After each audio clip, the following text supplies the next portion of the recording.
और मोहिनी अपने पति के साथ कमरे में सोई थी।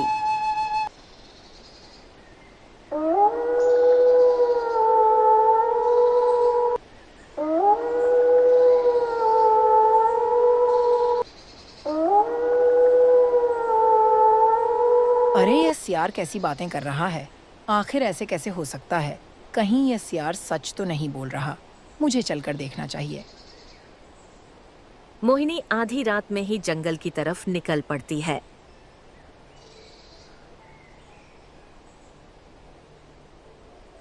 अरे ये मोहिनी इतनी रात्रि में कहाँ जा रही है?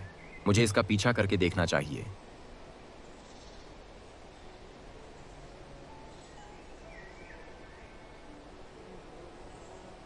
रमेश अपनी पत्नी का पीछा करते हुए काफी दूर निकल जाता है। अरे ये तो रुकने का नाम ही नहीं ले रही। आखिर ये जा कहाँ रही है? मोहिनी चलते चलते एक नदी के पास जाकर रुक जाती है। वहीं पर एक सियार बैठा हुआ था।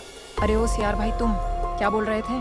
ओ, मैं कह रहा था कि आज इस नदी में एक लाश बहती हुई आ रही है। उस लाश के दाहिने पैर में 2 कीमती रत्न छुपे हैं।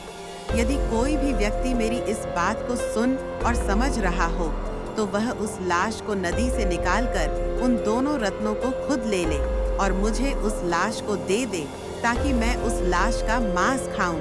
लेकिन सियार व लाश तो कहीं दिखाई ही नहीं दे रही है।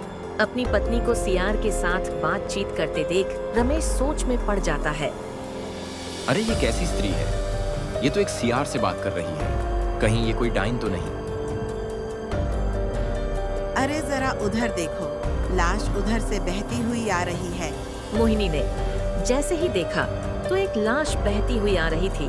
अरे तुम जल्दी से नदी के अंदर उतरो, नहीं तो वो लाश तथा वो कीमती रत्न तुम्हारे हाथ से निकल जाएंगे। ये बात सुनते ही नंदिनी पानी में उतर जाती है और वह जल्दी ही लाश को पानी से बाहर खींचकर ले आती है।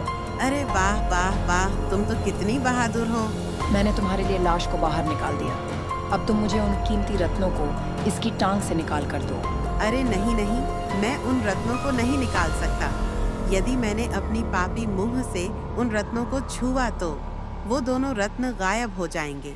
इसीलिए उन रत्नों को तुम्हें खुद ही निकालना होगा। लेकिन मैं कैसे निकाल सकती हूँ? मेरे पास तो कोई खंजर भी नहीं है।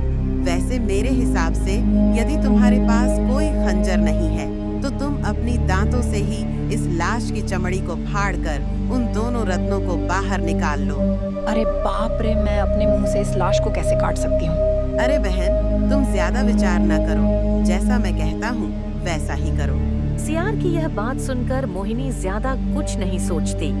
वह अपने मुंह से ही उस लाश की टांग की चमड़ी को काटने लगती है। उधर यह सारा दृश्य देखकर तो रमेश के होश ही उड़ जाते हैं। अरे बाप रे बाप, जैसा मैंने सोचा था ये तो बिल्कुल वैसा ही हुआ। ये तो सच में एक डाइन ही है। ये तो इंसान का मांस खा रही है। अरे भाग ले बेटा रमेश, नहीं तो ये डायन तेरा भी नाश्ता कर लेगी।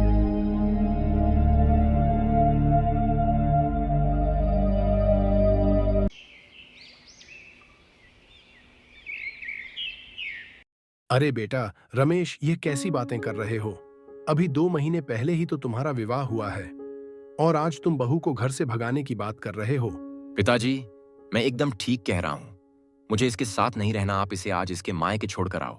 लेकिन बेटा, तुम बहू के साथ रहना क्यों नहीं चाहते? आखिर इसने क्या किया है? क्योंकि पिताजी, आपकी बहू कोई इंसान नहीं बल्कि एक डाइन है जो इंसान का मांस नोच नोच कर खाती है। अरे बेटा, तुम ये कैसी बातें कर रहे हो? क्या तुम्हारा दिमाग तो ठीक है ना? पिताजी, मैं एकदम ठीक कह रहा हूँ। मैंने अपनी आंखों से इसे नदी पर एक इंसान का मांस खाते हुए देखा है। अरे आप ये कैसे बातें कर रहे हैं? मैं आपको बताती हूँ कि मैं वहाँ पर क्या करने गई थी। मुझे कुछ भी बताने की आवश्यकता नहीं है दुष्ट डायन। मुझे तेरी कोई बात नहीं सुननी, क्योंकि आंखों से देखा हुआ को प्रमाण की आवश्यकता नहीं होती। लेकिन बेटा, एक बार इसकी बात तो सुन ले। नहीं पिताजी, मुझे इसकी कोई बात नहीं सुननी। यदि आप इसे यहाँ से अभी के अभी लेकर नहीं गए तो मैं ये घर छोड़ हमेशा के लिए चला जाऊंगा। नहीं नहीं जी, आपको कहीं भी जाने की कोई आवश्यकता नहीं है। मैं ही इस घर को छोड़कर चली जाती हूँ। इतना बोलकर मोहिनी अपने ससुर के साथ अपने मायके के लिए निकल पड़ती है।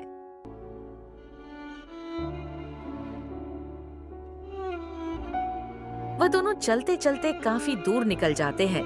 पैदल चलने की वजह से रामलाल तो थक जाता है।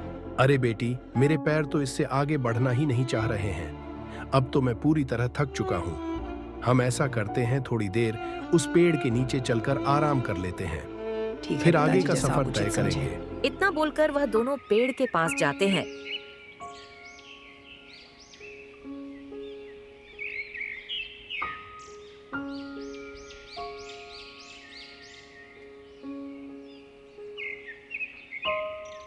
उसी पेड़ के ऊपर एक चिड़िया रहती थी। अरे, आप लोग इस पेड़ के नीचे ना सोइए, नहीं तो अच्छा नहीं होगा। यदि आप लोग मेरी बात को समझ पा रहे हैं तो यहाँ से तुरंत चले जाइए। अरे ओ चिड़िया, मैं तुम्हारी भाषा समझती हूँ। आखिर तुम हमें इस पेड़ के नीचे से क्यों भगा रही हो? मैं तुम्हें इस पेड़ के नीचे से इसलिए भगा रही हूँ क्योंकि इस पेड़ के नीचे एक सांप रहता है। मैं कुछ समझी नहीं, आखिर कहाँ है सांप? अरे, मैं यही कहना चाहती हूँ कि इस पेड़ के नीचे तुम उस बिल को तो देख ही रहे हो ना। उस बिल में एक जहरीला सर्प रहता है। इस वृक्ष के नीचे रुकने वाले सभी राहगीरों को वो डस लेता है और उनकी आंखें निकालकर खा जाता है तथा उनका सारा धन खजाना लूटकर अपने बिल के अंदर डाल देता है। उस दुष्ट ने मेरे भी नन्हे ने बच्चे को मार कर खा लिया। मैंने कसम खाई है कि जब तक उस दुष्ट को खत्म नहीं कर लूंगी तब तक इस पेड़ को छोड़कर कहीं भी नहीं जाऊंगी। हे चिड़िया रानी, मुझे ये सूचना बताने के लिए तुम्हारा बहुत बहुत धन्यवाद। वैसे मैंने आपको उस दुष्ट के बारे में सचेत कर दिया। यदि आप बुरा न माने तो क्या आप मेरी सहायता कर सकती हैं? बोलिए चिड़िया, तुम्हारी क्या सहायता कर सकती हूँ मैं? बस इतनी सहायता चाहता हूँ कि तुम उस सर्प को खत्म करने में मेरी मदद करो। दोस्तों, हमारे चैनल को लाइक और सब्सक्राइब जरूर करें। यहाँ पर आपको हर दिन नए और मजेदार वीडियो मिलेंगे। अगर आप हमारे साथ जुड़े रहना चाहते हैं और सबसे पहले वीडियो देखना चाहते हैं तो सब्सक्राइब बटन दबाएं और बेल आइकन को जरूर ऑन करें ताकि कोई भी नोटिफिकेशन मिस ना हो। आपका प्यार और समर्थन ही हमें और बेहतरीन कंटेंट लाने की प्रेरणा देता है।